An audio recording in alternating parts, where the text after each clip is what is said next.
Ladies and gents, boys and girls, Monday, March the 13th, 2023. Hope you're all doing well. Chris Phillips here, your host of the Daily Crow of the Spurs Up Show. Appreciate you all tuning in. I see Travis, Stephen Borwell Jr., Erting, Irie, Brendan, Xavier, Gad, Todd Smith. What's going on? Also those in the Big Cock Club Discord. Head over to the TDC Questions channel. The TDC Questions channel, be sure your questions are answered there. We got a jam-packed show, lot to get into. As you can see, we are back in studio, and it feels so good to be back, guys. I'll say this. I love getting out on the road and traveling and doing different things and changing up the scenery, if you will, but there's nothing like being in the studio, the vibes of the studio, and being on the home front with all the normal equipment, normal setup, and stuff like that. So, again, appreciate you all rolling with the punches last week. I was just thinking last week, it was a crazy week all the way around because even when we did the show, right, we had the smoke detector go off on Monday when we were celebrating the series victory over Clem Sucks. We had technical difficulties all throughout the week. So thank you guys so much for rolling with the punches, for being patient with us. And again, really excited to be back here on this Monday as normal. We are normal all throughout the week, noon to 2, Monday through Friday, right here on TDC. Podcast, of course, dropped this morning, episode 766. And also, let me take this time to apologize to you guys for no podcast on Thursday of last week. That is not a norm for me. That's not something I like to do or pride myself on doing in regards to changing up the schedule so last minute. Again, just because of where we were and the travel and stuff like that, there was no podcast. But rest assured, we are back normal across all fronts. Podcast dropped this morning, and the pod will also drop on Thursday. And I'll tell you this, not having the podcast on Thursday of last week, it really reminded me why, not that I necessarily needed the reminder, but why I love doing the podcast and the live show. They're just two completely different and separate things. So rest assured, there will be no changes to the podcast TDC setup as of right now. I really like what we have going on, and again, excited to see it continue to evolve and grow. Ronnie Pace, what's going on? Appreciate you. Chase Floyd, I see you with your popcorn, my guy. Appreciate you tuning in. Again, those in the Big Cock Club Discord, get in the TDC Questions channel. We can chat there, conversate, what have you. But again, feels good to be back to normal. Also, guys, let me go ahead and get this out there. Remind you, of course, talked about this on the podcast today, but we will be doing the return of live stream watch-alongs. We'll do them this weekend as South Carolina begins SEC play in Athens against the Georgia Bulldogs. First pitches are 6 o'clock on Friday, 2 o'clock on Saturday, and then 3 o'clock on Sunday. We will go live for all three of those games: Facebook, YouTube, Twitter, and Twitch, just like we stream here. You guys know the drill at this point. But the setup, excuse me, guys, the setup will be exactly like it was for the Clem Sucks game. So I'll be watching all of the games on the TV behind me. Will be set up and everything. You guys will see my live in-game reaction. So have your game on one TV or whatever, your tablet, your phone, whatever, and then have yours truly pulled up on the other. They were a massive success the first go-around. Expect nothing more or nothing all the same, if you will, when we do it yet again. Also, guys, of course, as always, TDC brought to you by our friends over at Prize Picks. Go download the Prize Picks app. Go to prizepicks.com. And when you do, use that promo code TSUS to receive 100% instant deposit match up to $100. Be sure to check them out and tell them that Chris the Spurs Up Show sent you guys, especially with March Madness beginning on really tomorrow. You got those play-in games tomorrow, but Thursday is when it really all gets rolling. I know many of you out there, I'm sure, love to gamble. You love March Madness. It's a great time of year to be a sports fan. It's a great time of year to be a sports fan. So, again, make sure you check it out. March Madness getting going this Thursday. That being said, let's go ahead and jump into the phone lines. Call from Justin. Justin, what's going on, my friend? How are you? Doing good. How you doing, Chris? I'm doing well. Appreciate you asking. What's up? Hey, Chris. How you look at my past four seasons? How you judge his fourth season this season? The what season now? I talk about my past four season. How you look at this year? The baseball season you talking about? No, about the basketball team. The basketball. How do I look at the basketball season? Yeah, Yeah, I mean, men's was a struggle. Women's excited to get the postseason going, man. Obviously got Norfolk State on Friday at 2:00. And, when you take a look at the bracket, admittedly, I didn't spend a lot of time looking at the bracket. Let's get it pulled up here because I'm curious to see just who we go through and who we have to who we have to deal with. That bracket is I'll tell you this, the bracket that the NCAA posted is not the best bracket. But yeah, I mean, listen, there's a reason South Carolina is minus 190 to win it all, and I would expect them to be the favorite all throughout. I don't think you'll really see South Carolina get much of a challenge until, probably the Sweet 16 at the earliest. You got Norfolk State Friday, then the winner of South Florida and Marquette. I don't see any issues there. Oh, wow. It looks like on your side of the bracket, the big ones you've got, Maryland's the 2 seed. Notre Dame is the 3 seed. UCLA is the 4 seed. So those are the top teams you'll have to go through. On the other side, you got Oklahoma as the 5 seed. I mean, let's see, who's the 6? Oh, Creighton is the 6 seed. On the other side, Indiana is the 1 seed. Utah is the 2. LSU, our friends from LSU, are the 3. Villanova as the 4.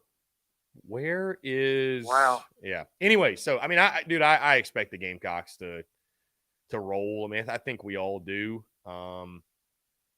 Is Stanford? Where is Stanford? Oh, Stanford. Okay, I'm not looking at the entire bracket. Okay, my bad. The other side, in the Seattle side of things, Stanford's the 1 seed over there. Iowa, the 2. Okay, so this is the really tough side of the bracket. Iowa, the 2. Duke, 3. Texas, 4. So, yeah, there's a good chance you'll run into them. Anyways, yeah, the bracket's kind of confusing. But, yeah, I mean, I fully expect the Gamecocks to get it done, man. I mean, I think anything less than a national championship would be falling short of expectations, realistically. So. Oh, yeah.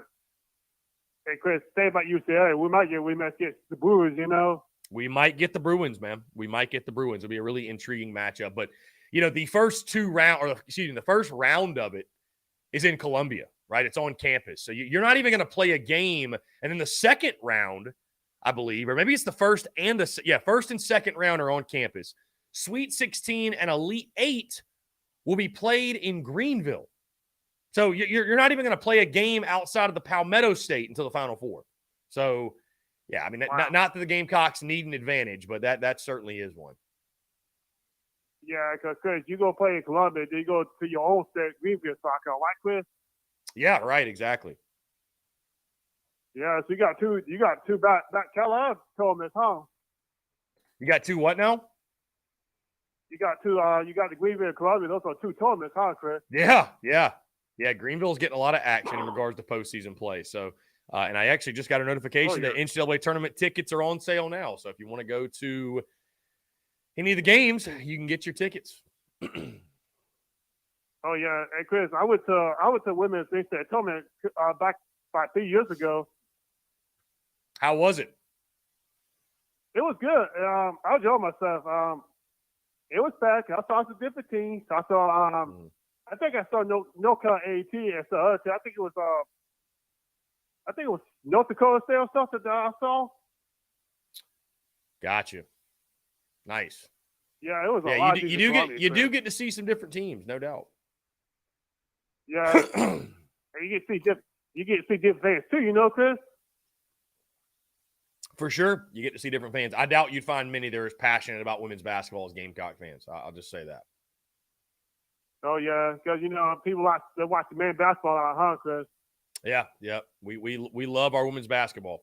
We love a winner. Gamecock fans love a winner more than anything. So.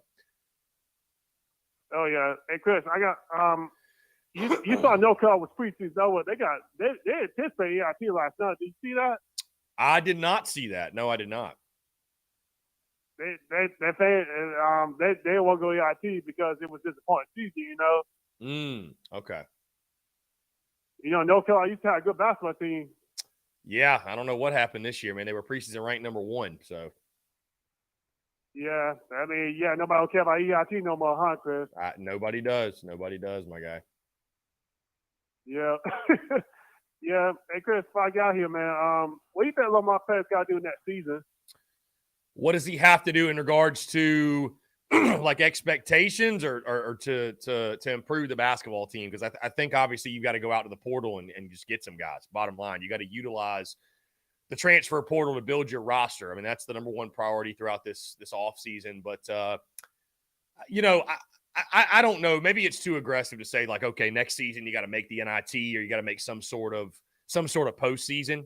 There's just got to be improvement. You know what I mean? There's just got to be marketed improvement, I would say. So what does that look like? You know, I think not losing 3 games by 40 plus points. I think, you know, getting to a point where you're at least in the conversation of the NIT, right? Getting closer to 500 in SEC play, but just start making strides, right? I mean, I don't think anybody out there has got some twisted sense of reality that, you know, we're going to be just an NCAA tournament team next year. We're going to be that much better. Because you lose GG Jackson. Yes, you have Michi Johnson, Jacoby Wright, Josh Gray. You got some solid pieces back, but, you know, losing GG, you got to go out. You lose Hayden Brown. You got to go out to the portal and find some guys and build the roster. You know, I could see it being a bit of another roller coaster type of year next year, but just showing some sort of improvement, right? Being more competitive against the top-notch teams. And again, at least – being in the conversation late in the year for maybe postseason play and being around that 500 mark in conference play. I think if you can do that in year 2 of Lamont Paris, I think that's a success. Yeah. Hey, Chris, you got to look at this season. I mean, yes, it beat Kentucky because, listen, it's not going to show you at Kentucky years, right, Chris? Yeah, no, for sure. Yeah, you look at the Clemson thing. We beat Clemson. That's a good compliment. I mean, we did beat them. We did beat them. So at least we can hang our hat on that, I guess. Yeah, because Clemson, he said, told me both, right, Chris? Right, right. Yeah, and then you find one home game against Georgia. Yeah. That was the SC home game of the year, right, Chris? That right. Yeah, that was the last one. Yeah, thank goodness we won it. Yeah, so Chris, that was the coach win. I mean, you wish you could have something back, right, Chris? Right, right. Yeah, and Chris, I think next season you cannot get beat home for you. You cannot get beat home like this next season, right, Chris? Right, right. Yeah, no, it's losing 3 games by 40 plus just not going to cut it. Yeah, because Chris, you know how Gamecock fans are. They're not patient, right, Chris? We're like bad doctors. We don't have any patience. Yep. So we're going to see how he's going. We're going to see how he's going to handle this next season. You know, if you can make your step to the AIT next season, that'd be a good customer, huh, Chris? Yeah, for sure. If you can make the NIT next year, I think that is a huge victory. Yep. Because you might, who knows? You might get whole field. You might get whole Corvettes. You never know, right, Chris? Right. Yeah. You never know. You never know, man. Yep. Well, that's all I said, Chris. Justin, I appreciate you, my guy. Always a pleasure hearing from you. You too. Hey, Chris, we got a bad cough today, huh? I'm good, man. Just clearing the throat, my guy. Just clearing the throat. Yeah, that's what I do. That's what I do too, Chris. I got a bad throat, you know. Yeah. Hey, I don't know. It comes and it goes. I don't know. Sometimes it just hits me. Yeah. Well, take care, Chris. Go Gamecocks. Yeah, man. Go Gamecocks. Appreciate you, Justin. Always a pleasure. Great stuff from Justin. Yeah, it just comes and it goes, man. Sometimes you got to clear the throat a little bit. Let's see. Joseph says, we could literally be nasty next season if GG comes back. Recruiting won't be hard when you got Wright, GG, Michi, and Chico. Joseph, the odds that GG Jackson returns, I think are maybe, I will give it realistic percentage that GG Jackson is back in a South Carolina uniform next year. I'll give you 1%. I'll give you literally 1%. I just don't see any ways back. I don't see any ways back. I don't. Why would he come back? Why? He literally came to South Carolina to take the leap to the NBA after 1 year. That's literally why he came here. That's literally why he reclassified. So, no, I don't see any ways back, my guy. I know it's fun to think about. It's fun to think about, you know, while he hasn't declared or said anything, but he ain't coming back. The best thing Lamont Paris could do is proceed forward, assuming he ain't back, and recruit like he's not back, because he's not coming back. He's not coming back. He's not. I mean, hold on. Let's do this, because I want to really go back and look at this. G.G. Jackson's stats from this previous season, because I see a lot of people, he's not ready for the NBA, he's not this, he's not that. I mean, as a true freshman, 15.4 points per game, 5.9 rebounds per game. I mean, he was pretty damn good for a true freshman. He was pretty damn good. So could he come back and sharpen some things? Sure. But like the coaching and the development he's going to get at the NBA level, he's never going to get at the college level. He's just not going to get it. And he's a guy, guys, it's all about projection, projectability. That was the word I was looking for. That's what it's all about when it comes to the draft and the league. So he's still probably going to be a lottery pick. Like he probably is. I haven't looked at a mock draft lately. Let's see. This was 5 days ago. Bleacher Report's mock draft. Let's see. They got Brandon Miller going to the Hornets, by the way, in this mock draft, the 4th overall pick. Let's see. Is Gigi getting picked? I don't know. Let's see.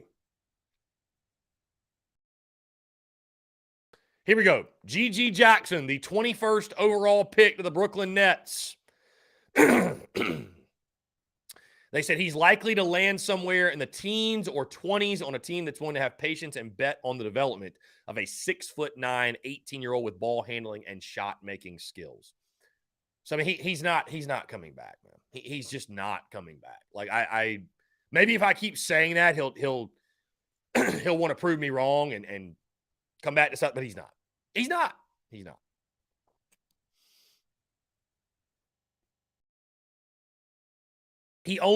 Lynn Turner makes a great point. He only played 1 year of college because he had to. Because he had to. Yeah, Travis, Devin Carter would have been nice to hang. That was probably the guy I missed the most from the Frank Martin teams. Joseph says he won't be starting or coming off the bench for an NBA team. You can either go play in the G League or come back and go first round straight to an NBA guy coming off the bench or start. Joseph, I just – is he going to get that development at South Carolina? I don't know. I don't know. I don't know that he will. I don't know that he will. So I don't know that he will, my guy. I hear what you're saying.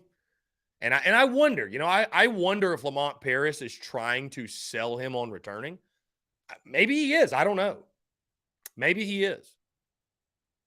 But I just don't see it. Anyways, 843-790-3377. Big news in SEC basketball today. Chris Beard and Ole Miss have come to an agreement. He is the new coach for the Ole Miss Rebels. The SEC just continues to get more and more and more difficult. Continues to get more difficult. So, yep. It's an interesting hire nonetheless, too, after he got fired by Texas. But it just, it just goes to show, guys, the Chris Beard thing. It just goes to show if you are elite in your profession, as long as you don't do something that is, like murder that can get you thrown in jail, as long as you don't do that, all sins are forgiven, man. If you're, we all know this too, right? Like in the real world, those with immense talent get a pass that those who do not have immense talent do not. It's just the reality. It is what it is. So a guy like Chris Beard, a guy like Hugh Freeze, you have your off-field, off-court issues, but if you're a fantastic coach, you're going to get another opportunity. You just are. Teams want to win. Bottom line, teams want to win, and that's why Ole Miss is hiring Chris Beard. So, anyways, above average. What's up, man? What's going on? Will Korb, everybody gets big names, and we hire Lamont Paris. Ooh, Will is off the homie Lamont train. Will is not on the bandwagon. Travi, I just don't see him as NBA ready. I'm sorry. I like the kid. He just doesn't look ready. Gigi could definitely benefit of coming back. However, it's about the bag these days. Well, Travi, it's does he look NBA ready? I don't know, man. Everything looks bad when your team goes 11-21 or whatever we went. So, I don't know what to tell you. Dude, I'll say this. you would think I'd be someone that I held a grudge against G.G. Jackson because of some of the things that happened and were said this season. I really don't. I think he's a good basketball player. I mean, I thought he was solid. I mean, does he look like he's an NBA superstar right now? Maybe not. But again, it's all about projectability, right? And talking about getting drafted, stuff like that. I mean, and Travis, he may not have looked ready to go up against LeBron James this season, but he's projectable. He's got the frame, he's got the size, he's got the skill set. And so what they'll bet on is that once they get their hands on him, and they mold him, they're going to get the best version of him and the most out of him, and that he's going to be an NBA superstar. So there's certain things, Travi, that G.G. Jackson has you can't teach, you can't coach. That's what they look at. You see what I'm saying? So, and just because you're an all-star college player does not mean that, you're a guy that's going to be an NBA superstar. And just because, I mean, again, we act like G.G. Jackson didn't have a good season. He did. I mean, he did. He had a good year. Was he Brandon Miller? No, he wasn't Brandon Miller, but he did have a good year. So, anyways, guys, March Madness really gets rolling on Thursday. Should we do a TSUS? Should we do a TSUS tournament challenge? Should we do it? Men's and women. Should we do it? I mean, women's, we're all going to pick South Carolina. I mean, that's bottom line. We're all going to pick the Gamecocks. My bracket is always a mess. Above average, Trayvon Minot, the GOAT of South Carolina basketball, left the program today. Yeah, he entered the transfer portal. Saw him at Food Line last summer, was going to ask for his autograph. Yeah, I don't know why you didn't. Above average. I mean, he averaged 1.8 points per game during his 3-year career. Absolute legend. Lynn, Gigi wants to get in the NBA under the current collective bargaining agreement. I don't blame him for going. Not many players are NBA ready. Yeah, Lynn, that's the big thing, Lynn, that I think most people are missing. I don't know everything about the collective bargaining agreement or kind of what the deal with that is, but this is the last year, I think, of it. And it would not make sense. It would not make sense. It would not make sense to see GG not go and take advantage of that. Right? It wouldn't. Wow. Brendan M with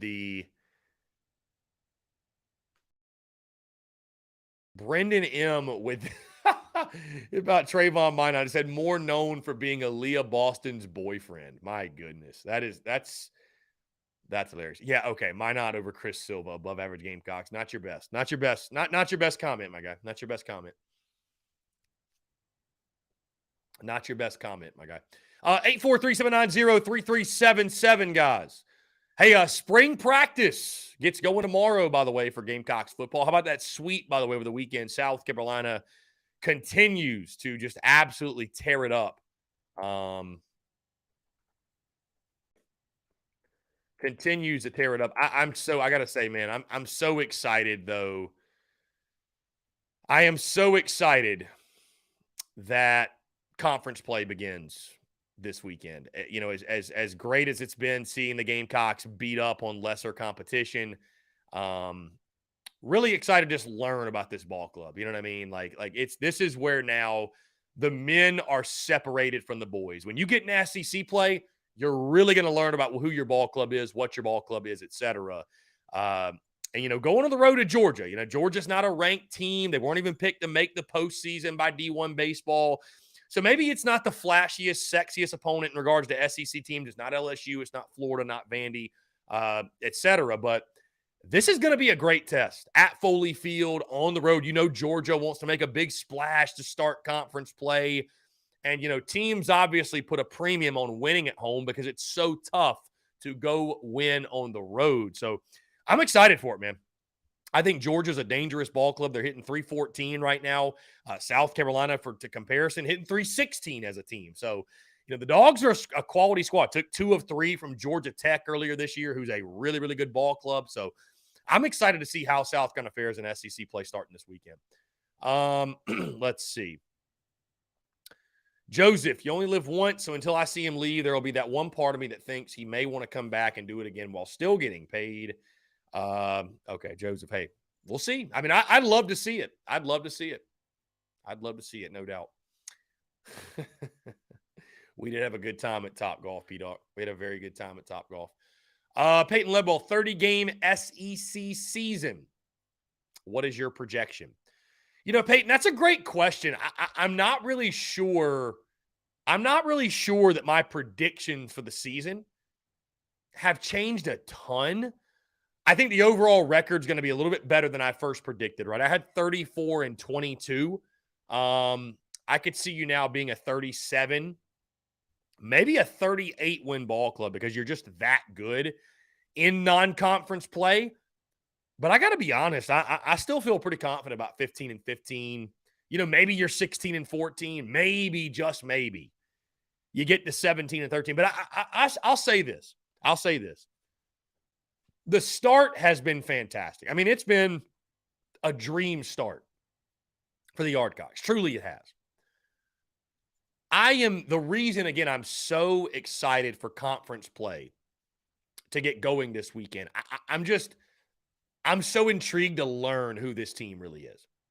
Because, again, it's one thing to do it in non-con play, to hit 316, to dominate lesser opponents. You know, I know you took 2 of 3 from Clem Sucks, but it's one thing to do it against UMass Lowell, Penn, and Bethune-Cookman, right? USC Upstate, the Citadel. And it's been great watching the guys take care of business, and I'm absolutely taking nothing away. But it is a much different challenge going into SEC play. Because when you're facing these non-conference teams, you might have a bad day swinging it, right? And you might face one dominant arm. But most of the time, the next day, right, you're getting some relief. You're not quite seeing that same level of pitching. You're not quite seeing that, you know, that level of competition, if you will, and you're able to bounce back or whatever it might be, right? In the SEC, there are no breaks. If you get cold, the game will beat you to your knees and make you beg for mercy. So I'm excited to watch this team navigate that, right? SEC play, the grind of the SEC, it is a real thing. That's why we say all the time, if you can go 15-15 or better in conference play, you're a damn good ball club. I mean, you had a great year. I mean, Ole Miss last year went 14-16 in conference play and won the national championship. Just like let that sink in, right? So I'm sticking with my original prediction of 15-15 in SEC play. Again, maybe it's a little bit better. We're confident in the pitching. Just will the hitting be consistent enough? And I'm more so too, you know, giving credit to the competition you're going to face. I mean, you're going to face some really good ball clubs, guys. It's going to be a bit of a roller coaster. If you're someone that you come into it with that football mindset we talk about and you're wanting to jump ship after one weekend, hey, guess what, guys? Guess what? South Carolina's probably going to lose the SEC series. It's probably going to happen. But it's not going to define the season. It's not going to define the ball club, right? So you just hope for more good weekends than bad ones when it comes to SEC play. Really excited again to see how this team fares against the best competition in all of college baseball. But you know, I'll stick with that, a 15-16 win conference season. You know, I think it's way too aggressive to say. I think it's way too aggressive to say like 18, 19, 20 SEC wins. Are you really that team? Are you really that team? I just, you know, I'd love to see it. God, I hope you are. I hope you are. But I don't know. Bill says, if we sweep, we're pretty good. If we take the series, then we're okay. I mean, I think if we take the series, I think there's still a chance, Bill, we're still a really good team. I mean, going on the road and winning 2 of 3 in the SEC, I don't give a damn who it is. That's a quality conference victory. I don't care who it is. Now, obviously, again, though, to your point, if we sweep, that's a great sign. That is a great sign, my friend. Let's see.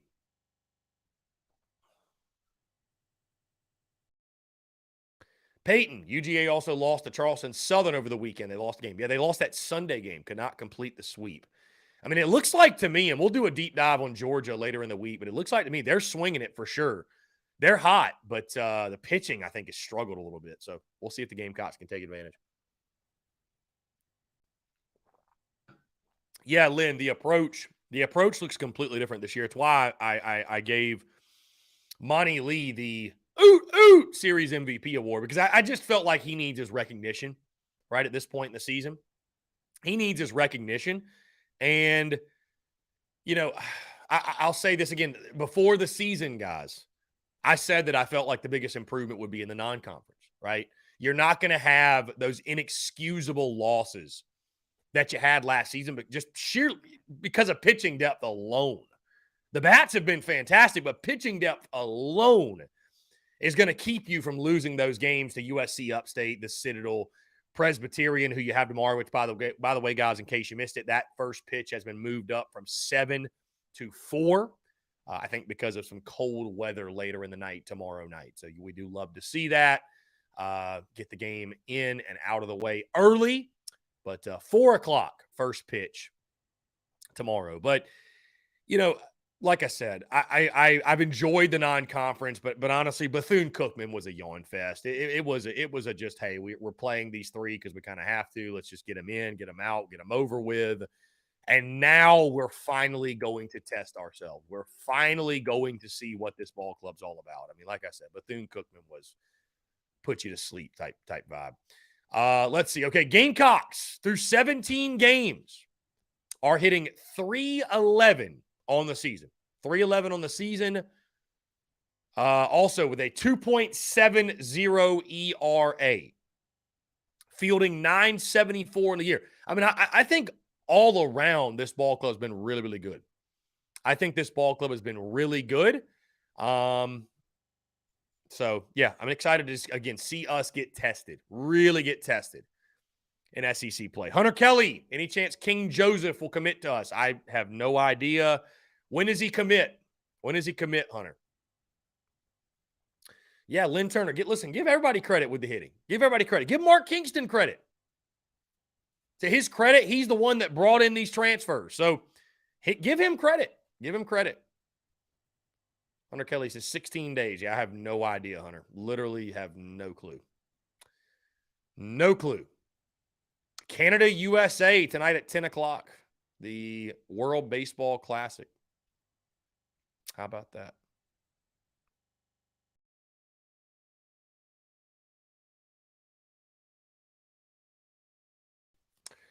Guys, spring practice starting tomorrow for South Carolina football. Today on the podcast, we talked top 5 storylines heading into spring practice. And then on Thursday's pod, I think we'll do top position battles to watch for throughout spring. All right, let's go ahead and jump back to the phone lines here.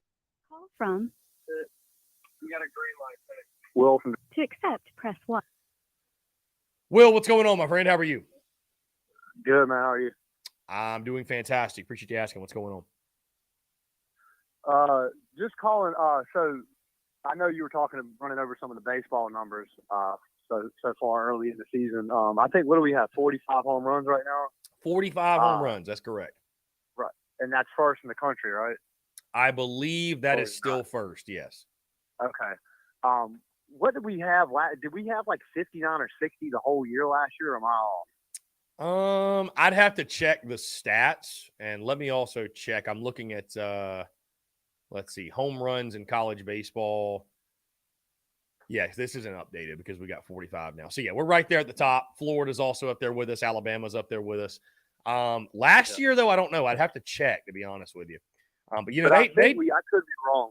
I think we were like around 60 last year or something like that. So it just seems like we were on a much higher pace this year, but it's not just the home runs, you know? Yeah. I mean, hitting across the board is much improved. I mean, they posted the, on Friday night, they posted the hitting comparison through 14 games. And I mean, it was just night and day. I mean, last year through 14 games, you were hitting 299 with 7 home runs, 79 RBI, and 87 runs scored. This year through 14 games, hitting 316, 38 home runs, 144 RBI, and 152 runs scored. Wow. I mean, it's just not even close. You know what I mean? So, yeah, it's the hitting is obviously taking a huge step forward this year. And I think him switching the lineup and putting Brewer in has really been a nice little lift up too, because he took Stone's spot, right? Yes, yeah. Give Dylan Brewer a lot of credit, man. I'll be honest. I doubted him. I didn't think he'd he'd get it going. I didn't think he'd make much of an impact in this lineup. And, hey, that's why you love baseball, man. All it takes is one game, one at bat, one opportunity. You take advantage of it, and all of a sudden you're back in the lineup. So, yeah, I mean, he's done a great job. Yeah, and as far as this weekend, I kind of kept a little eye on Georgia, and I mean their bats have been pretty hot lately. Mm-hmm. I mean they've been scoring some runs. I know they did lose, but they have looked pretty good. So I think it should be a nice little measuring stick as to where we are, as far as because we haven't played a lot of road games so far. So we've only played one true road game, right? And then we played it. If we you played Greenville's upstate. a road game to me, but, yeah. I was going to say we played Clem Sucks in upstate at the neutral site at Floor Field. Yeah. But yeah, it'll be a different vibe, man, going on the road. Georgia's hitting 332 after this weekend. Yeah. Looking for their pitching. I don't see their pitching for whatever reason. I think somebody was telling me about I think they got a freshman on their team too that's pretty lights out. I think. Yeah, again, we'll do a much deeper dive. They're hitting 332, a 5.14 ERA though. So they've got Jaden Woods. They've got Jaden Woods on Fridays, who's 3-0 with a 2.60 ERA. Liam Sullivan has also been really good for them. 4 starts, a 0.44 ERA, 3-0 record in 20 and a third innings pitched. He's given up just one earned run in 20 and a third innings pitched, 27 strikeouts to 6 walks. But it looks like their bullpen is really rough. I mean, they're struggling. Their pen is struggling. So Gamecocks will have the opportunity again to keep swinging a hot stick. And I think we should all feel confident that if this team that we've seen at this point shows up in Athens, that the Gamecocks will be able to win 2 out of 3. But I'm expecting a very competitive series. I think, again, Georgia at home, it's an SEC team on the road. I mean, if you could sweep, that'd be a dream type of weekend. But, hey, in the SEC, you go on the road, you win 2 of 3, you'll take it every time. Yeah, the lineup looks really good top to bottom. Ethan got a little bit cold over the weekend, which was not normal for him. Normally, he's a really good 2-strike hitter this year. It seems like he kind of couldn't find his groove.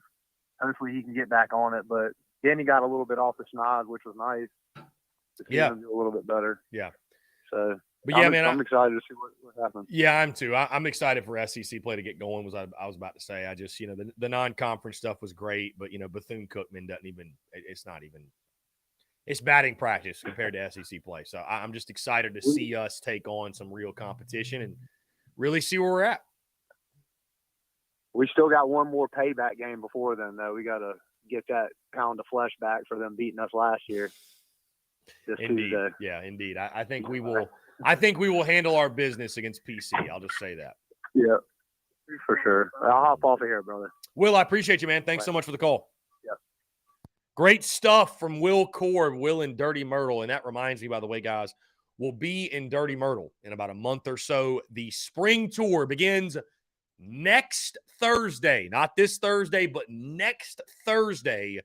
We'll kick this thing off in Columbia, and from there, every single Thursday, all the way up until April the 27th, the spring tour will take place. Really excited for it, guys. In case you missed it, it's pinned to all of our social medias. Starting March 23rd, and again, every single Thursday after, this is the schedule: Columbia, downtown Greenville, Woodruff Road, Somerville, Fort Mill, and then finally we close it out April the 27th at Myrtle Beach. So again, really excited for it, guys. Looking forward to it. Hope to see you out at all the various Carolina Ale House locations over the next month or so. Guys, we're going to jump into our first break. On the other side, I want to continue to hear from you. More your questions, comments, calls, and more. You're tuned in to the Daily Crow.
All right, guys, we're back. Taking your questions, comments, calls. 843-790-3377. That's 843-790-3377 here on this Monday, March the 13th, 2023. I saw somebody ask earlier about the Players' Championship, TPC. How was it? It was an absolute blast, my friend. Thank you for asking. Beautiful golf course. I also learned you can play it for the low price of $750 for 18 holes. So, anybody interested? You can go play. Whew. Bless me. Anyways, guys, would love to hear from you. Again, a Monday here. Gamecocks moved to 16-1 after sweeping Bethune-Cookman over the weekend. Like I said, we're back in studio. Feels good to be back on the home front. Women's basketball, the bracket is set. Gamecocks will begin their pursuit of the national championship on Friday. And as I told you all during the season, our season is now beginning. Like this is South Carolina's season now, right? You do the work you need to get the number 1 seed, and that's great, right? Deserves all the credit in the world for doing that. But this is the basketball that matters for the Gamecocks, right? And I don't think you'll probably see much of competition until the Sweet 16, maybe the Elite 8. I mean, you think about last year, guys, there weren't a whole lot of competitive games. I mean, there really weren't, which is fine, which speaks to how good we are. But, yeah, anyways, it'll get rolling on Friday. Gamecocks take on Norfolk State. Tip-off set for 2 o'clock in that one on ESPN. Chase asked in the Big Cock Club Discord, TDC Questions channel, do you think Will Sanders improves this weekend, or will he still not be at his best? I mean, he needs to improve.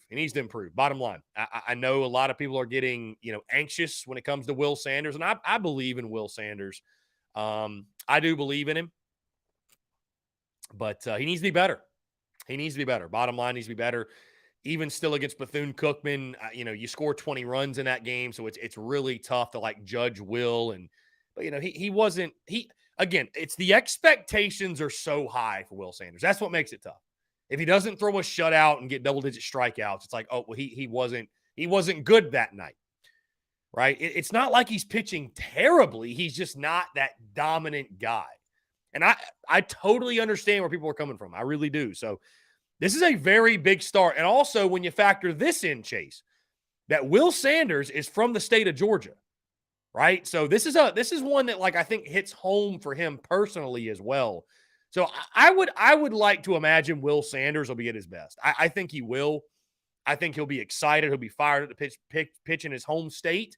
And pitch against the Georgia Bulldogs, a team that I'm sure recruited him. I'm sure he knows a lot of guys on Georgia. So I think I want to believe we're going to see the best version of him. I really do. Jacob E. says Alabama's the clear choice to win the men's tournament. Easily the most dangerous team in the bracket. Would y'all agree with that? I honestly, man, I don't watch enough college basketball, other teams to argue you, right? I don't, to be honest, but that just feels too easy, Jacob. It feels too easy. Bruin Nation says, anybody interested in joining a bracket? If y'all want to join a bracket, hit up Bruin Nation. Travi, do you think at some point in the year, Eli Jerzenbeck will take over a weekend starting role? I don't think so, Travi. I think it's going to be Sanders, Hall, Mahoney all year. Now, could it happen? Maybe so. And knock on wood, obviously, the I word doesn't hit our pitching staff. If that doesn't happen, I don't see any of those 3 guys, Sanders, Hall, Mahoney, I don't see any of those 3 guys pitching poorly enough to lose their job, Travi. I just don't see it, right? Whose spot? I would ask you this. If you think so, whose spot would he take in the weekend rotation? Whose spot would he take? I just don't see any of those 3 guys pitching poorly enough to lose their job, which, again, it's a great thing. We're in a great position, right? Eli Jerzenbeck, he doesn't have to be that guy as a true freshman. He gets to develop this year, still pitch big innings out of the bullpen, but he gets to develop, not necessarily have that pressure on him. I mean, it's a luxury. That's what depth does for you. Let's jump back to the phone lines here. Call from Robbie Davis, Zaxby's Hall of Famer. Robbie Davis, what's up, man? How are you? Well, aside from the time change screwing with my sleep schedule, I'm doing fantastic. Nice. The time change has not really affected me at all, and I'm happy with it. I love it being light out longer. So I am pro. No, time I change. like it. It's just the morning part of it is throwing me off a little bit. Yeah, I don't know. I don't know. I've been a fan of it. So hopefully, though, you adjust to it soon, my guy. Oh yeah, I hope so too, because it's annoying. I don't like it. But anyways, I don't think Jerzenbeck will be getting a weekend starting opportunity this year. But I definitely think he'll get one next season because he has shown that he has the stuff. Okay? He has shown that he's got the stuff and he can get it done. So, yeah, I think so too. I wouldn't be surprised if he became a starter next season. But with the horses you got to let them run. I mean, I think, Robbie, I'd say this. I'll go as far to say I will guarantee you that Eli Jerzenbeck is a weekend starter next year. I don't even think it's debatable. I really don't. Will Sanders will be gone. And Noah Hall will be. I mean, you're going to be replacing at minimum 2 of 3 in your weekend rotation, maybe all 3. So, yeah, Jerzenbeck, no doubt, is going to be a weekend guy. Yeah. He is pretty darn good. That is for sure. And we're start as of this weekend. We're going to be in the meat and potatoes of the schedule as far as competition goes. We are indeed. Yeah, we are indeed, man. I'm excited for it. I mean, again, I think we've made our point when it comes to non-conference play, right? We've built our confidence. Non-conference play, and I know we continue to have midweeks, by the way, but like that, the first and tomorrow will be our 18th game. So assuming we're going to start 17-1. First 18 games have been a massive success. Everything that I was hoping we'd see, I feel like we've seen it. We've seen the pitching be dominant. We've seen the depth of the pitching. We've seen the bats start the season hot. We've seen the long ball. We've seen patience at the plate. We've seen hit by pitches. We've seen productivity swinging it in different ways. I mean, we've seen improved defense. Hasn't been perfect, but we've seen improved defense, right? We've seen highlights in the field. So, I mean, I think everything you could ask for to this point, we've gotten it. And so I think you're going to be putting your best foot forward, and you're in a great position to go into SEC play with all the confidence you could ask for and make some noise. So I'm excited to see it because, again, this is where the men will get separated from the boys. Like, you're really going to learn who's who in the SEC, right? So but I think there's a lot of reasons to believe that South Carolina could make a big splash. And, I talked about this, I believe, last week. But the start of SEC play is about as favorable as you could ask. 3 at Georgia, 3 against Mizzou at home, and then 3 at Mississippi State, which I know Starkville's a tough environment, but they haven't been very good. You have all of those before finally April 6th through the 8th, you take on the number 1 ranked LSU Tigers. So you've got an opportunity to start out hot in SEC play. And so that LSU, that LSU series could be a top 10 matchup. Yeah, especially if we keep winning like we're doing. Yeah, I wouldn't be surprised if it was a top 10 matchup. Yeah, for sure. So, yeah, if you keep winning, no doubt. I mean, Gamecocks ranked 16th today in the D1 baseball top 25. So, you keep moving up. I mean, you keep 16th. Yeah, 16th. Yeah, and you keep winning, you'll keep moving up.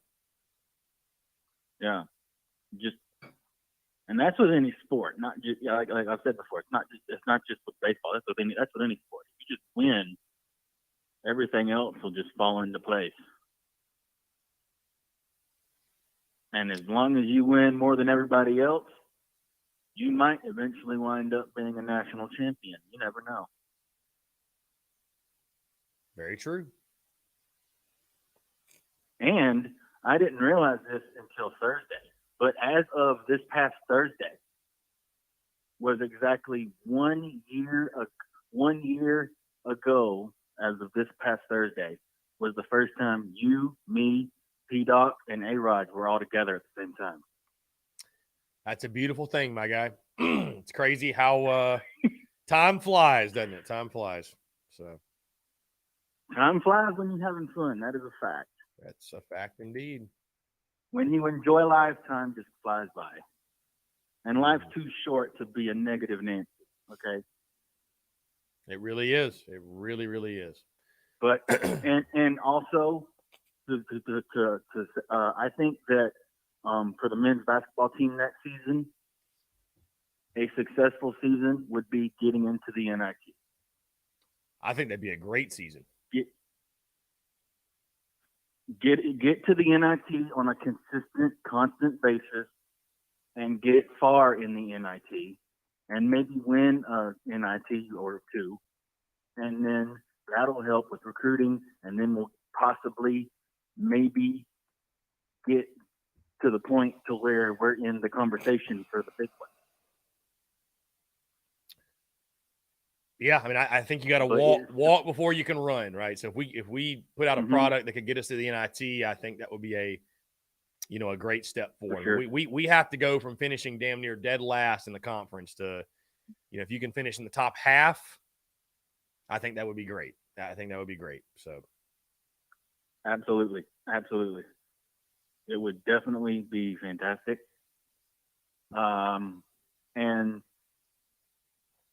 And we start, and also the football team, they start spring practice this week, don't tomorrow. Yeah, tomorrow.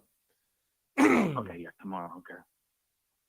I knew it was coming up soon, but I didn't realize it was like tomorrow. Holy crap. Yeah, tomorrow they start spring. See what I mean? Time flies when you're having fun. Yeah, no, they start tomorrow. And I'll say this like too. Just yesterday we had like 2 months. Yeah, no, I'll say this. It's exciting, the fact to know that the Gamecocks are going to be back on the practice field. I think, it provides a a bit of a alley-oop to us to talk football, right? It provides an opportunity for us to get back into some football chatter.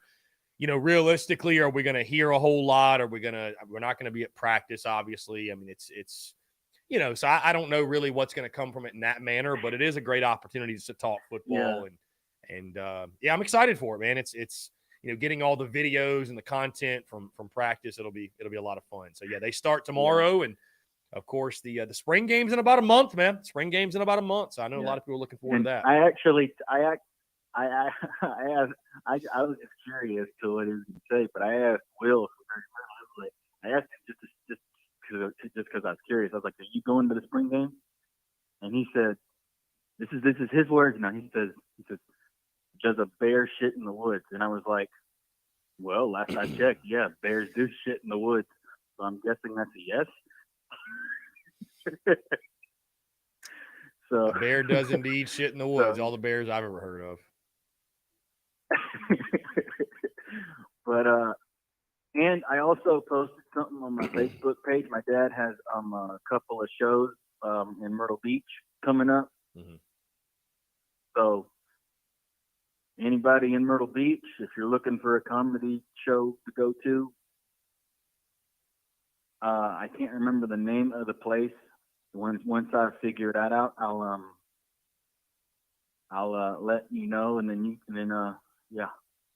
So, anyways, I'm gonna go ahead and get over here and pick me something for lunch. I might pick me some shrimp. I'm kind of craving shrimp. I love that. Robbie Davis, you're the man. I appreciate the call. Always a pleasure to hear from you. Thanks, buddy. Have a great rest of your day, okay? Yeah, man. You too. Appreciate you. Great stuff from Robbie Davis and all the Myrtle Beach Gamecocks. Make sure you check out Yunkel Boudreaux and his comedy show up there at Myrtle. I'm excited to get back to Myrtle Beach. I'm just excited for the tour, man. First couple of dates will be here on the home front. Columbia will be a really easy trip. I did that on purpose, though, right? Downtown Greenville, Woodruff Road. That'll be super simple. But, yeah, it'll be fun, man. Somerville Somerville, I'll actually be down that way that week. We'll be live from Hilton Head all week long, right? I'll be at the RBC Heritage out at Harbor Town, and that Thursday we'll slide up to Somerville, do the show or do the tour event, if you will, and then come back up to Greenville, Fort Mill. We'll hang out, do a little watch party for the baseball game and talk ball, and then the 27th in Myrtle, man, I'm excited. Probably going to make that actually, I was going to say we're going to make that a weekend trip, but I can't because that weekend we will be going on a family cruise. But, yeah, I'll plan on definitely Myrtle, spending a day or two up there and hanging out and going to the beach and having us a good time. I know me and my guy Lance, we had a good time last time I was up there or down there, if you will. It's a good time always going to Myrtle Beach. So Austin Greer says CFC is going to the Sweet 16. Is that your big one? So, like what? CFC, Furman, and who else is in the tournament? CFC, Furman, and there's one more. Who am I missing? Wofford, are they in? Who's in? Who's the third team from the state that's in? I forget. Somebody tell me. I know somebody out there will tell me. Is it Wofford?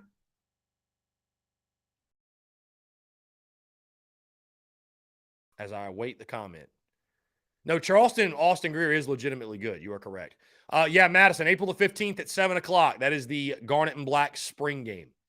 I'm thinking we'll probably do a live stream watch along here in the studio for the spring game. I think that's probably going to be the move. So, Furman. It's Furman. Furman, Charleston. Wait.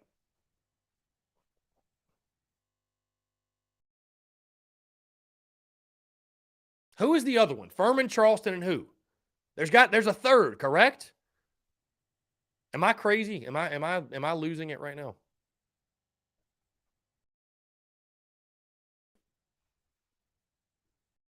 The printable bracket. Love it, man. Let's see. I'm just kind of scrolling through the bracket here.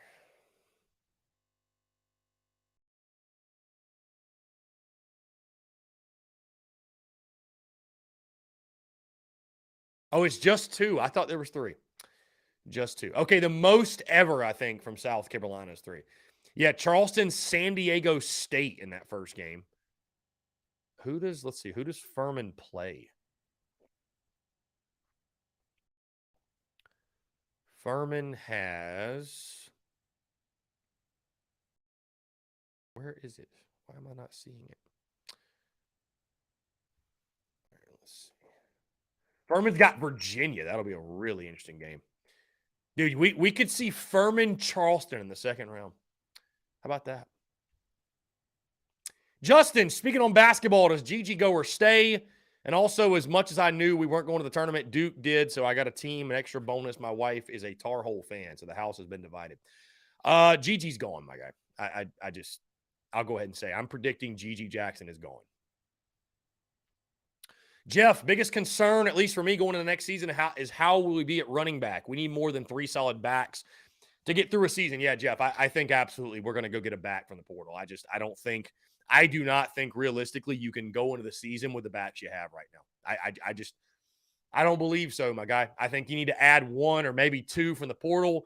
Sorry, I don't care who might get upset at it, whatever. And if you take it as a slight, so be it. But Mario Anderson, Juju McDowell, Dontavius Braswell, Nathan Harris, Wainick, Turbo Miller, DJ Twitty. You need to add 1 or 2 more guys, in my opinion. You need to add some quality SEC backs, right? So, yeah, that's definitely an area. It's going to be really interesting to see. Maybe somebody in spring ball can emerge, right? That is definitely one of my big storylines. Maybe SEC. Maybe somebody can emerge as an SEC ball carrier, if you will. I don't know. Maybe somebody will. So,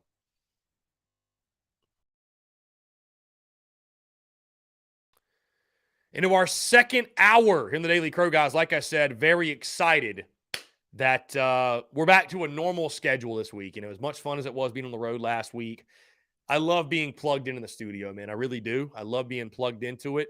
And, even last week, last week was different than when I normally go on the road. Normally I've kind of got my own space. I'll normally like be in an Airbnb or what have you. And didn't really have that last week. So again, thank you all for rolling with the punches, but very excited to be in studio all week long. We're noon to 2, Monday through Friday, podcast both today and on Thursday. And then we're also doing the live stream watch-alongs for the South Carolina-Georgia series. Very excited for it and looking forward to a very fun week and a fun weekend as well. What do you guys do on Thursday?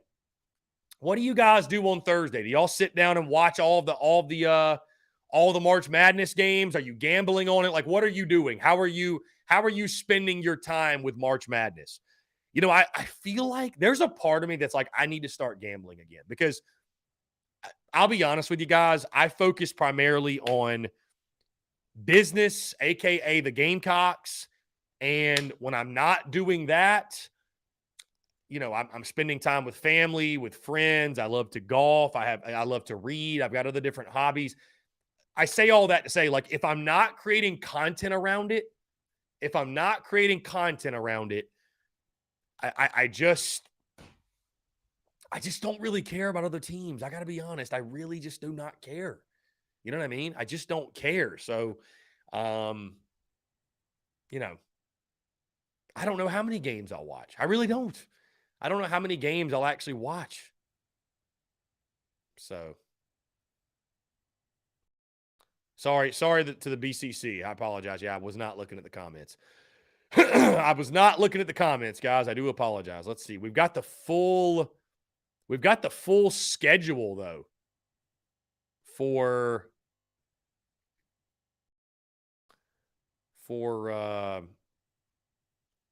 Thursday. I'm going to post this in the TDC questions channel here. Oh, whoops. That was not it. Going to be a packed day of basketball for sure. Here we go. We got the graphic here. I'll just post the graphic in the.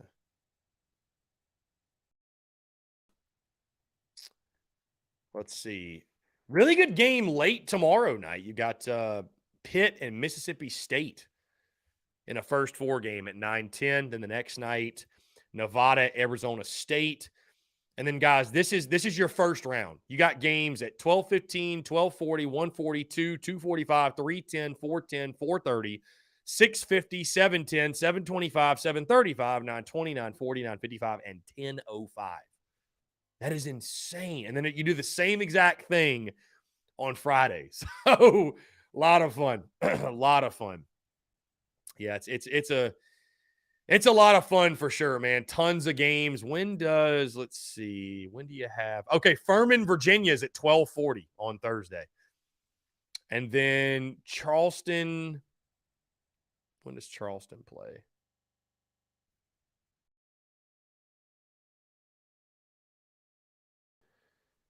Charleston plays at, where are they at?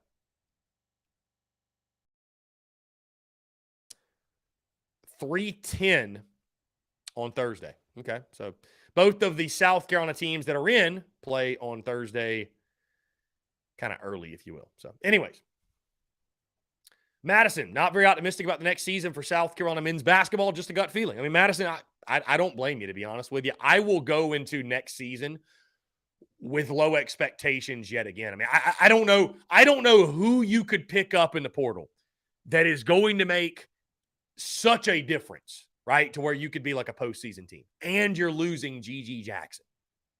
You see what I'm saying? So, like, I don't blame you, Madison. I don't blame you. I really don't blame you. So,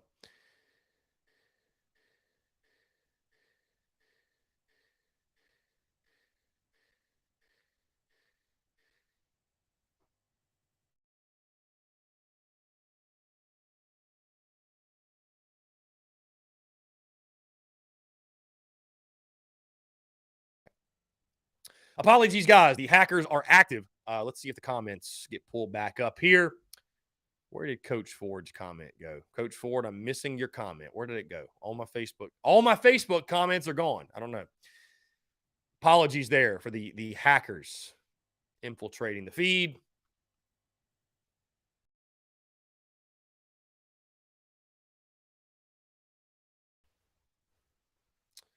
Let's see. Gamecocks ranked 10th in the college baseball central top 25. There's so many top 25s out there, right? So many top 25s.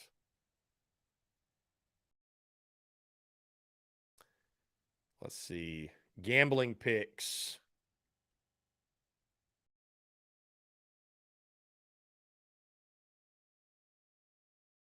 It is fun, man. I'll tell you this. I'll never forget.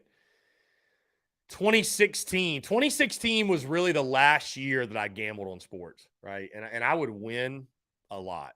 I really would. But 2016, I'll never forget, I put in PTO. I took Thursday and Friday off from work literally to sit there and just watch college basketball all day long and gamble on games and all that. So also, by the way, for those that celebrate, it's St. Patty's Day weekend this week, and I almost forgot. I know my Rippers down in Savannah are getting after it. Yeah, St. Patty's Day weekend. Y'all do anything for St. Pat's or not? Y'all care about St. Pat's?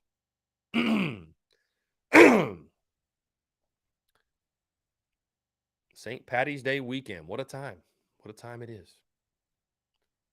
A lot of green beer will be consumed.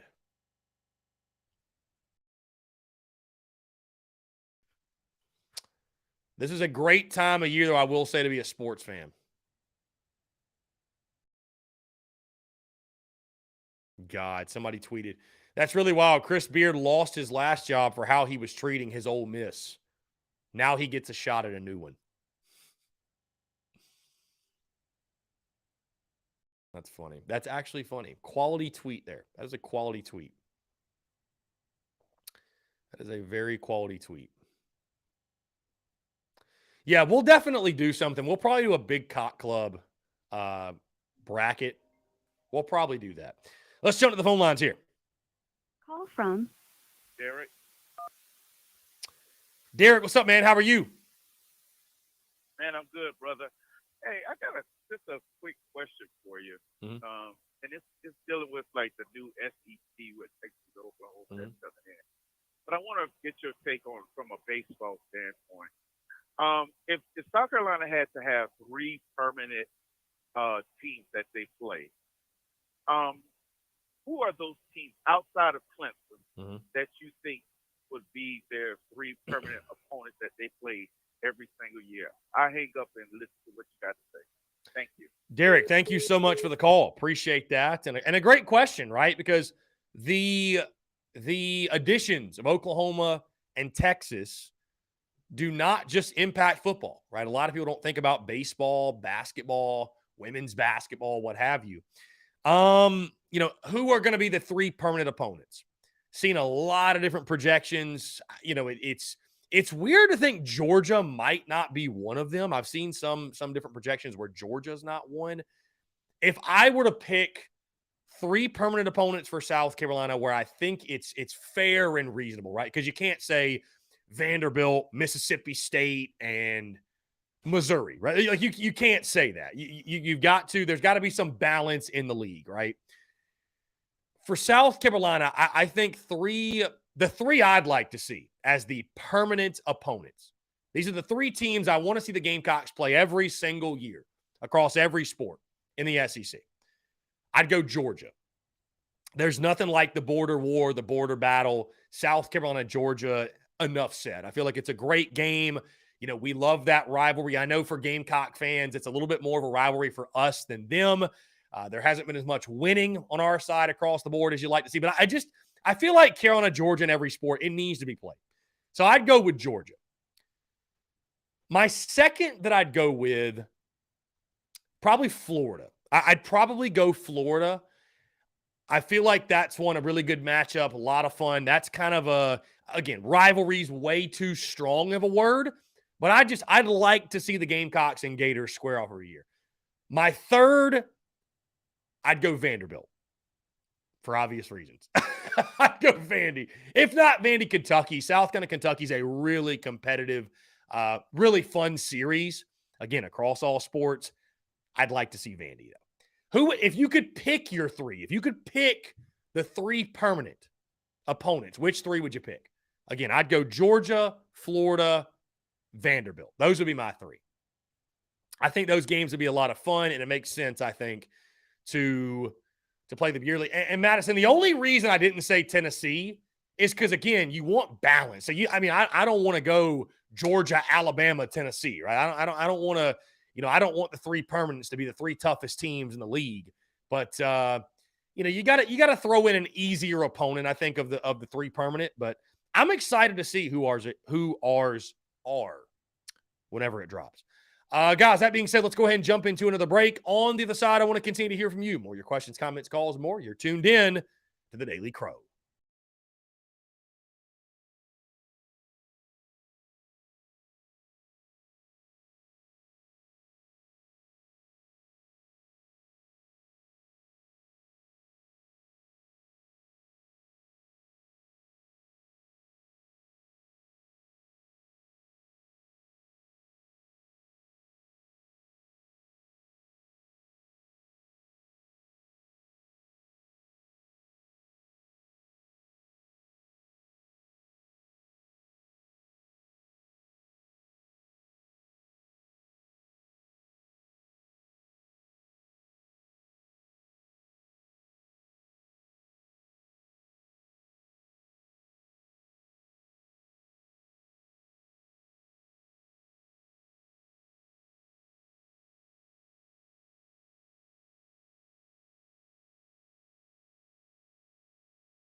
All right, guys, we're back. Taking your questions, comments, calls. 843-790-3377. That is 843-790-3377. Here on this Monday. Shane Beamer tweeted yesterday. Somehow I missed it. It's been a great spring break. Can't wait to be back with Gamecocks football. Huge week coming up. Pro Day is today. Okay, Pro Day is today. Day 1 of spring practice Tuesday. Elite prospects visiting all week long. Okay, Pro Day is today. I completely forgot that. A lot of guys competing.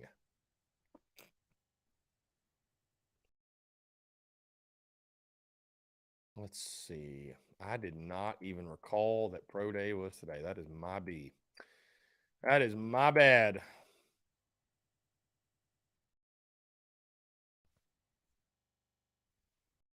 Let's see. Who would be covering that? That's my question. Who would be covering? Yeah, it looks like it's going on right now. So Perry Orr throwing a Josh Van and Jalen Brooks today. How about that? Let's jump to the phone lines here. Skyland, what's up, man? How are you? Good. How are you doing? I'm doing fantastic. Appreciate you asking. What's going on? Just got back home from St. Augustine, Florida. Beauty, man. Feels good to be good. How was that? Pretty good. I didn't get to watch much of Gamecock baseball this weekend, but I definitely kept up with it. Well, Bethune-Cookman, my guy, was a bit of a snoozer, but South Carolina took care of business, which you love to see. And I know you're like me, man. I know you're just excited for SEC play, and we get to find out, what this ball club really is starting this weekend. Right. I'm definitely excited. For sure excited for this weekend. Yeah. But I did keep up with it. I just, wanted to take a weekend and spend some time with my old lady before, I start dipping every weekend. And hey, I think that's great you did that, my guy. I think that's great that you did that. Absolutely.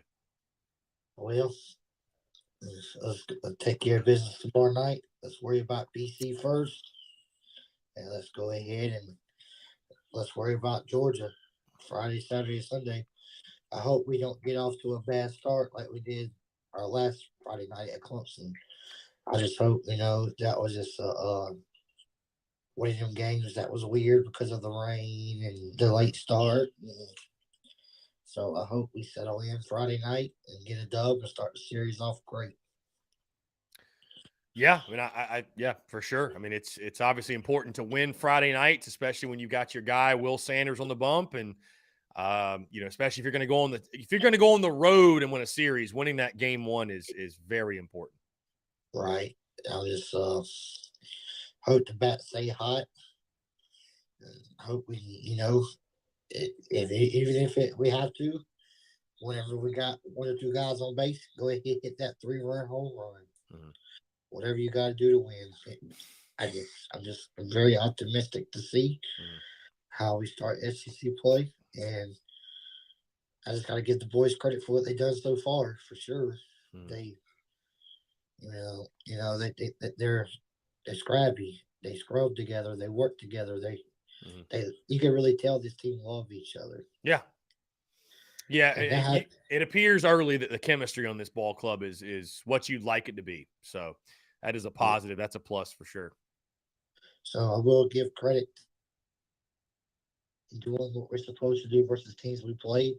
This is the first time in Kingston's year where we scored this many runs. And we have scored more runs this season than we did all of last year during the SEC play. Really? Yes. That I did not know. Okay. Yeah. So I love to fight for each other, and I love how they pick up each other, and they just they score runs. They find a way to score runs, and they have fun doing it. And I hope that continues with these boys. And if it does, and when we do hit an out streak, let's just sit back and just let them work it out, because in baseball, you're going to go cold. So yeah, it's inevitably going to happen for sure, especially when you're facing in the pitching that you see in the SEC. So, yeah. But I tell you this, Skyland, you couldn't have asked for a better opening slate, I think, to SEC play in regards to an opportunity to get off to a good start. I mean, you got, Georgia, Missouri, and Mississippi State. All three are very winnable, very, very winnable. So even though 2 of 3 are on the road, I think it's about as manageable a start for conference play as you could have asked for. I'm more curious of how we play on the road versus how we play at home. Right. So obviously, sweeping a team in the SEC is super hard. It can be done, but sweeping it as a team is just hard in general. So I am going to pick these next 3 weekends, the Gamecocks, to go 6-3. Anything better, of course, I'll take. But it's just super hard to sweep a team in the conference play, and especially on the road. Especially on the road. If you can go into an opponent's house and sweep them, you got a really, really good team. You got a real good team. And it would be great to sweep all 3. It would be great to go 9-0. I mean, heck, but it's just hard to sweep a team. So you just sweeping teams in the SEC are just a little aggressive. You just don't need to get swept. That's all you tell yourself. Right. Yeah, winning 2 of, I'll tell you this. Winning 2 of 3, losing 2 of 3, those, that obviously happens, and those don't, they aren't a detriment to your season, right? Or they aren't, they don't put you over the top, whatever. But it's those sweeps that really change the outlook of your season positively or negatively, right? When you can sweep a conference opponent, it's just huge for your ball club. And if you get swept, it really puts you behind the 8 ball, man. I mean, it really, really does. Right. I mean, you look at last year, if South Carolina is able to avoid a sweep here or there, you might have snuck into the postseason. You never know. So, and it's the difference between hosting and going on the road. It's the difference between getting in the postseason and not. So, I mean, if you can get those sweeps, you'd love to have them. But definitely, man, if you just win series, you're going to like where you're at the end of the year. Yeah, of course. And, you played 10 SEC series, and if you win 2 out of 3 of each one, you got 20 wins. Yeah, no doubt. And I feel like if this is a team that can score 5 to 6 runs a game, and sometimes even 4, if you can get over the 4 mark, you're going to win 20, maybe 21 SEC games. For sure. But, for sure. I just need Will Sanders to come out here looking sharp this Friday night. I'm just ready to get there. If the talking season's over with me, we did what we're supposed to do. Now let's go do it in SEC play. Yeah, that's how I feel. Yeah, no, for sure. I think you make a great point with that. Yeah, we will again. We'll start to learn. We will learn what this ball club's all about starting this weekend. Just think about it. You play 26 non-conference games. If you can win, if you only lose 1 or 2 more of those, that puts you at 23 wins, and at least 15 wins in the conference puts you at 38 wins. Yep, which would be a great year.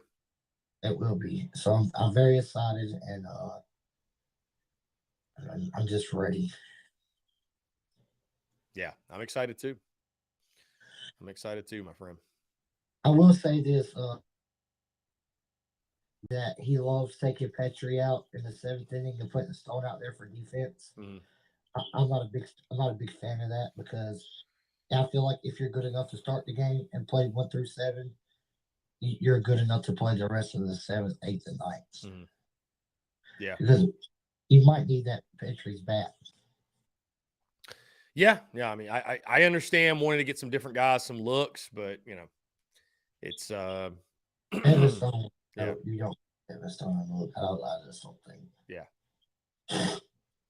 All right, my guy. Well, I can't wait to see your prediction this weekend. I think you're taking 2 out of 3 too. So, yeah, I will. Yeah, you will definitely see it, my guy, on Thursday when we drop the show. And yeah, man, like I said, I'm excited for it. Definitely take care of the business tomorrow. I think we will. But yeah, man, I'm thrilled that SEC plays finally here. First game's at 6 Friday night. First game's at 6, 2 and 3, and the Sunday game, by the way, is on SEC Network, the big channel. So I can't wait. I hope we show the nation who South Carolina baseball is. indeed, Skyline, appreciate it, man. Always a pleasure to hear from you. Later. Yeah, man, later. Great stuff from Skyline as always, and I know he's fired up for it for sure, no doubt, no doubt. Why would you not be, man? South Carolina's been incredible this year already with the power surge, and it looks like old school Gamecock baseball, right? With some of the things we've seen, but 16-1, got to be the Gamecocks' best start in quite a while. Truly, got to be the best start in quite a while.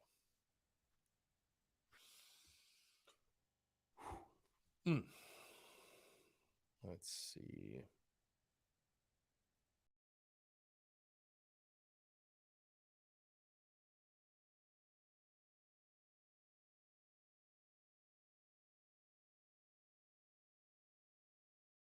Anyways, guys, 843-790-3377. That is 843-790-3377 here on this Monday. Let's see. Will Hall. Okay. So to back up Skyland, we scored 155 runs in SEC play a season ago. We have 190 runs in our first 17 games. Wow. That is that is insane. That is actually truly insane. So, yep, makes the point. But again, this stretch of 30 SEC games is going to determine what we really are. It'll determine what we really are.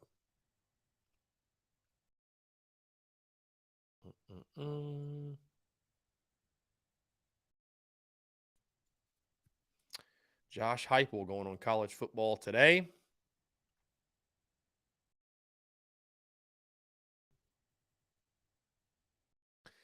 Again, guys, episode 766 of the podcast dropped this morning. Full breakdown of the baseball series, and also I taught my top 5 storylines heading into spring practice as that begins tomorrow. By the way, we have the itinerary for Pro Day. The guys have gone through, let's see.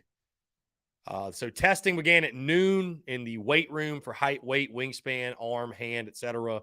12:15, weight room testing, vertical jump, and bench at 1 o'clock. So this has begun on-field testing in the indoor facility, broad jump, 40-yard dash, short shuttle, and 3-cone. And then at 2 o'clock, we got position drills at the indoor facility for O-line, D-line, tight end, running back, linebacker, wide receiver, DB, and special teams. And that will go, it looks like, until 3:30. So the guys currently right now at the indoor facility for Pro Day for Gamecocks football. Always a really exciting time as guys look to, solidify their futures, if you will. Solidify their futures and make a name and show out for all of the scouts in attendance. So.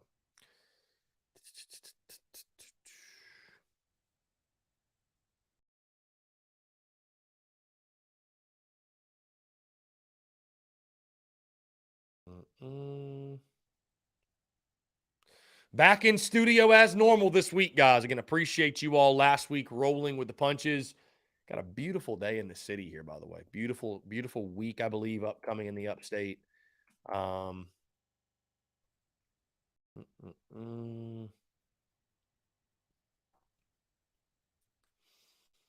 see. Let's look at the weather this week. High of 60 today. I thought it was going to be a little bit warmer than that. Pretty solid week. Low of 29 tomorrow night. Good God. 30 tonight. So it's going to get cold at night. It's going to get very cold at night. I knew we had that false spring, right? When it got real warm. That's a normal thing, it seems. For whatever reason, that's a normal thing.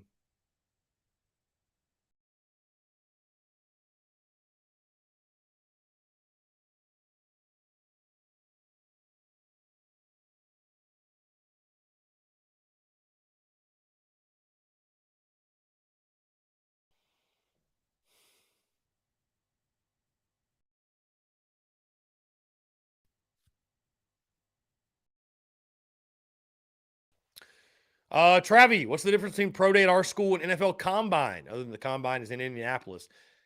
It's nothing much, Travi. It's just another opportunity for the guys to show out. I mean, some guys don't do pro day.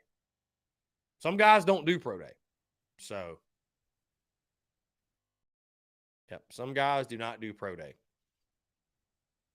But there's not a ton of differences. I mean, it's just an opportunity for guys to showcase their skill sets and, do different things. By the way, guys, let me also mention this. Let me say thank you. Thank you to you all for the continued love and support on the Twitter app. Over the weekend, we hit 35,000 followers on Twitter, which, I know there's some people out there that try to talk shit, say we've bought followers. I can proudly say I have never, ever in my life bought a follower for any sort of social media, whether it be Twitter, Facebook, Instagram. I don't believe in it. Obviously, it's obvious why buying followers is a dumb move. It's a silly move.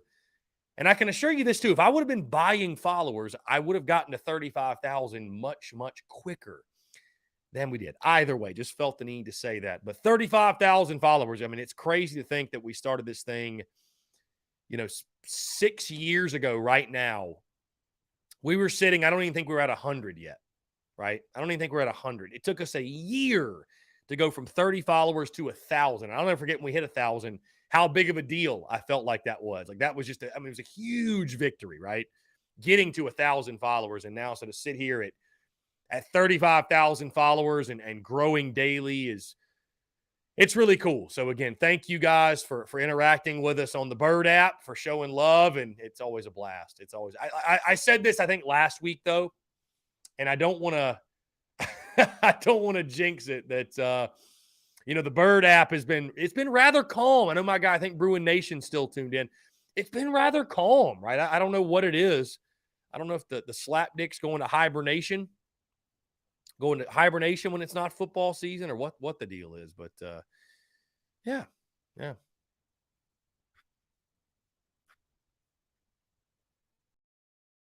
I don't know what the deal is. Either way. It is essentially the same thing, Travis. Yeah, you're correct. Will Hall says, per thebaseballcube.com, 58 home runs last year. 58 home runs.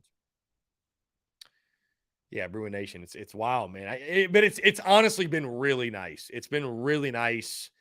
Twitter is a much, much more fun app when that select 1% of folks just go quiet. It really is.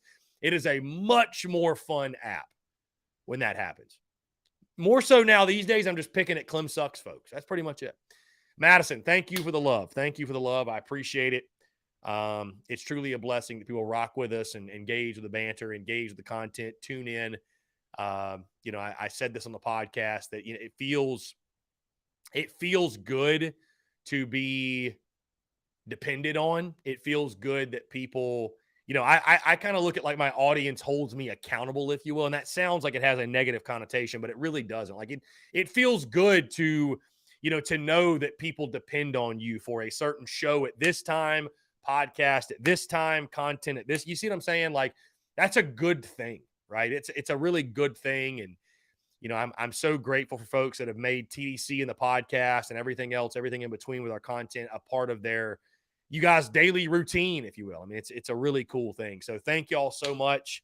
I'm so grateful for each and every single one of you that tunes in the show. It's truly a blessing. And, I get to wake up and pursue my dreams and my passions and go after my visions with just a fire in my soul to make it happen, right? To make my dreams come true. So thank y'all. I really genuinely do appreciate it. Guys, let's jump into one final break. On the side, though, we'll close out the show, and I want to continue to hear from you. More of your questions, comments, calls, and more. You're tuned in to the Daily Crow.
All right, guys, we're back. Final 15 minutes or so here in the Daily Crow, taking the questions, comments, calls, 843-790-3377. That is 843-790-3377 here on this Monday, March the 13th. Feels so good to be back in the studio. Really, truly. Let's see. Will Hall and Madison Duncan asking about home runs. We're at 45 home runs. Yeah, the NCAA website is not updated for whatever reason. Not exactly sure. But no, we're at 45 home runs. 45 home runs on the season. Yeah, we are doing work, man. The power surge has been incredible, and hope it continues.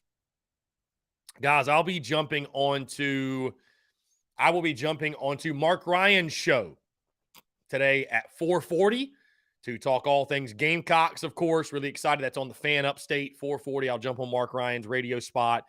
We'll have Mark Ryan on TDC Wednesday, JC Sherbert on Thursday. A normal schedule this week, which I really, really like.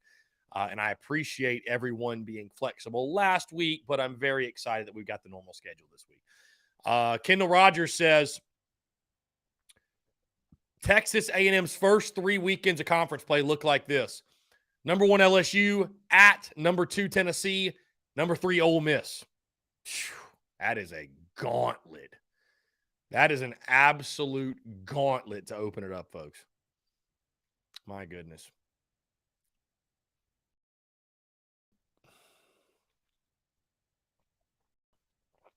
Nate Atkins ran the 40-yard dash. Somebody posted a video. I'm sure we'll have videos coming from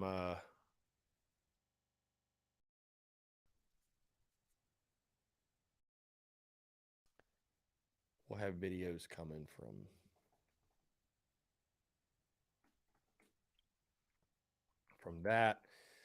Let's see.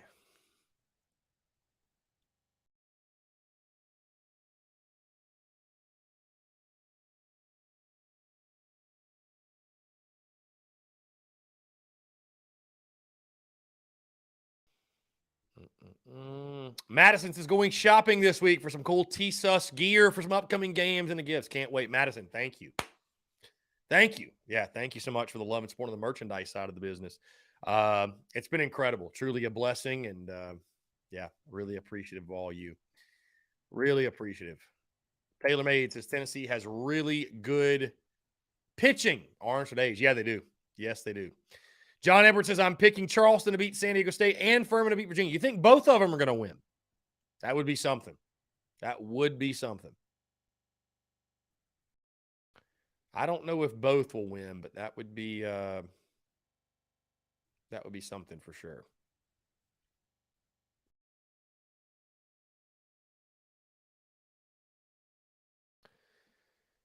Guys, in case you didn't know, TDC drops every single day via podcast form. iTunes, Spotify, Stitcher, Google Podcasts at 3 o'clock, right? 3 o'clock. So in case you miss anything, you can go back, listen to the audio version. I appreciate all those that do so, by the way. I mean, we are directly monetizing the podcast. So all of you who tune into the podcast, you're supporting the Spurs Up Show. So thank you so much. I appreciate that. Let's see. Chase says, fade John Edward. Gad says, Trevor Bauer signed with the Japanese team, if anyone cares. Who knew? Okay. Trevor Bauer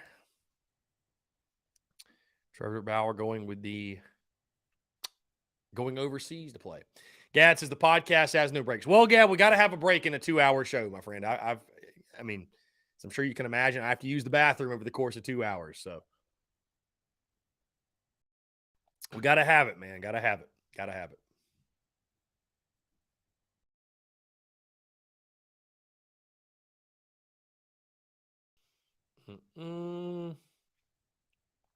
By the way, I'll go ahead and put these feelers out here on TDC. I don't know if anybody's got the hookup or anybody knows anybody, but if anybody out there knows someone who is selling Masters tickets, please let me know. Please let me know. I'm not asking for a handout, not asking to go for free, but would love to go to the Masters for a day. So if anybody out there has got tickets. Let yours truly know. I don't know though. It would be fun. It's fun to watch it at home. But yeah, I'm in full golf mode, man. I'm in full on golf mode. We are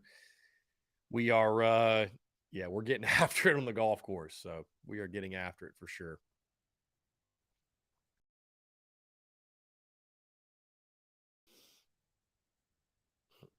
Savannah Webster, yes, tourney season. How about it?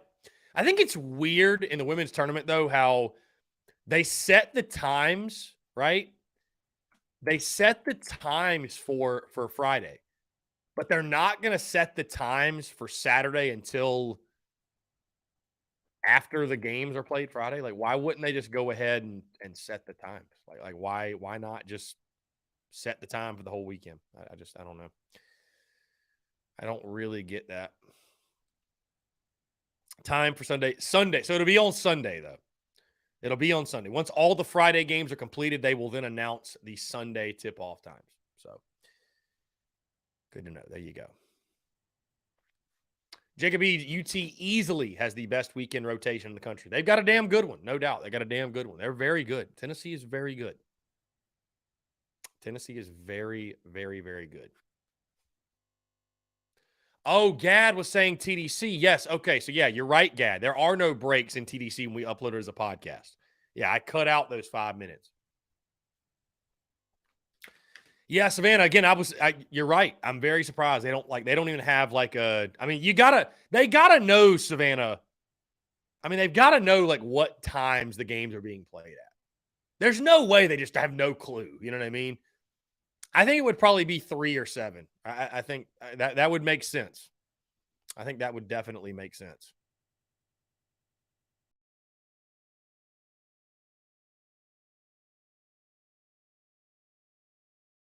Wow. Somebody tweeted former Gamecocks quarterback Perry Orth will be throwing today to Gamecocks wide receivers, tight ends. Somebody replied to the tweet and said, 4 interceptions incoming. God. Holy smokes. Just brutal. Absolutely brutal.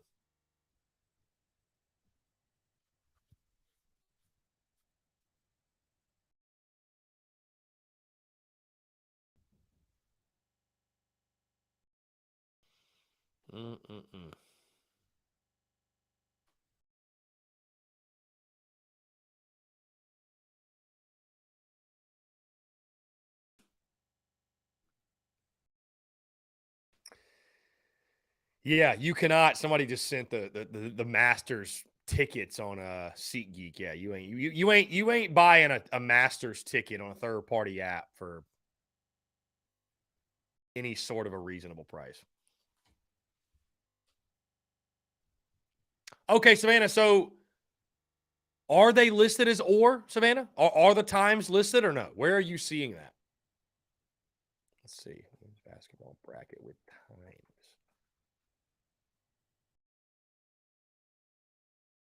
You would think like the NCAA would have it. I guess not. I guess not.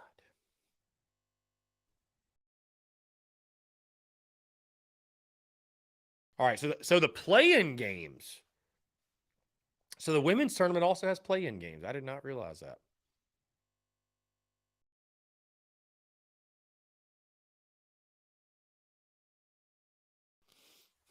Anyways, really excited for the tournament to get going. Oh, okay, so on the NCAA website. All right, cool. Jimmy G to the Raiders. How about that? How about that?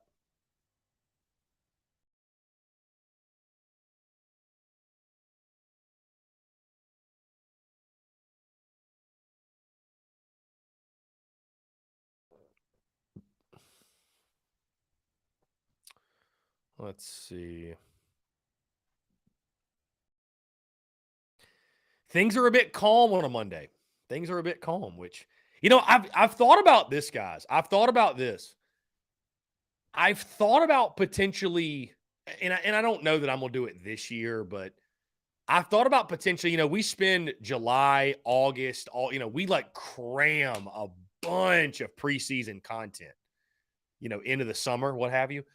I've thought about moving some of that to like the spring. You know what I mean? Like, because I feel like this is a time of year that could use, even with baseball, I feel like this is a time of year that could use a little jolt, a little boost, something, some other content, if you will, some other content. So I don't know. I'm going to take a look at kind of how we do things. And, you guys know I love to experiment with different things and try different things when it comes to content, stuff like that. So, yeah, I'm gonna look into that and kind of see.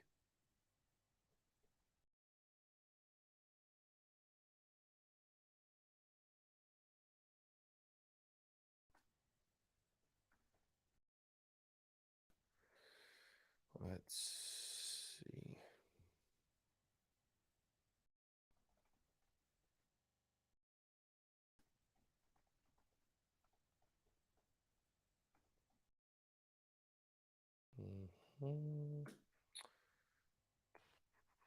Jimmy G, you think he's going to ball out in Vegas? Gavin, I will give my full predictions for the Georgia series on Thursday. You will know on Thursday what my prediction is. But we got PC tomorrow. We still got some baseball before SEC play gets going. So, just give it some time. Let's see. How about this? Men's golf is in action today and tomorrow at the General Hackler Championship today and tomorrow. Myrtle Beach at Dunes Golf and Beach Club. The Gamecocks are really popular tournament. They're playing Hootie at Bulls Bay Golf Club, Allendale, South Carolina. That's Sunday, March the 26th through Tuesday, March the 28th. Oh, I think I'll be out of town, but I'd love to go to this one, the Augusta Haskins Award Invitational at Forest Hills Golf Club in Augusta, Georgia. I've played there a number of times. And the SEC Championship, Wednesday, April the 19th, running through that Saturday, is at Sea Island Golf Club in St. Simons. South Carolina's very good. Women's golf is excellent, too. So golf doing well at South Carolina. Golf is doing very well. Love to see that.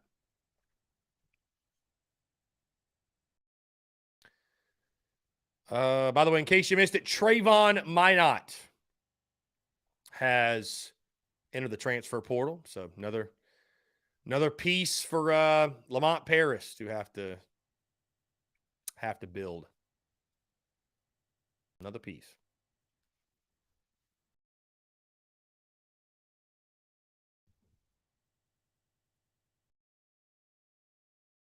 This is a great time of year, though, guys. I will say this next month or so is a really fun time of year to be a sports fan, right? You got March Madness, you've got college baseball's in full swing, MLB opening day is in 2.5 weeks. You've got the Masters upcoming. I mean, am I missing anything? Like this is a great time of year to be a sports fan. Jeff Gullidge says preseason simulation games, then do it again in the summer. So you want it twice, Jeff. You want it twice.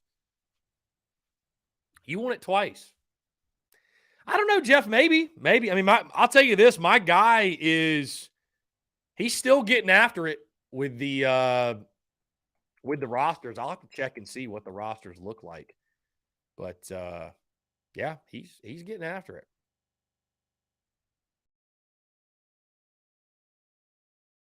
He is getting after it with the rosters for sure. Let's see. I think he actually just posted something.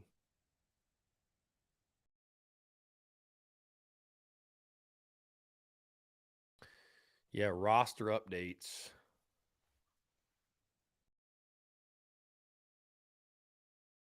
Updates include final ratings based on stats and postseason awards from the 2022 season. Yeah, South Carolina's is done, so I'll have to download that. Yeah. Jeff wants the preseason sim games. Maybe so. Guys, we've hit 2:00. Hey, what a Monday. Appreciate you all tuning in. Like I said, very excited to be back in studio We're rocking from here. Normal schedule this week, noon to 2, Monday through Friday. Podcast, of course, dropped today. Be sure you check that out. And then, of course, on Thursday, we'll drop the podcast as we continue to talk spring ball. We'll break down the upcoming weekend series at Georgia and much more as well. Guys, again, thank you all so much. Appreciate you all tuning in. Have a great rest of your Monday. We will talk to you all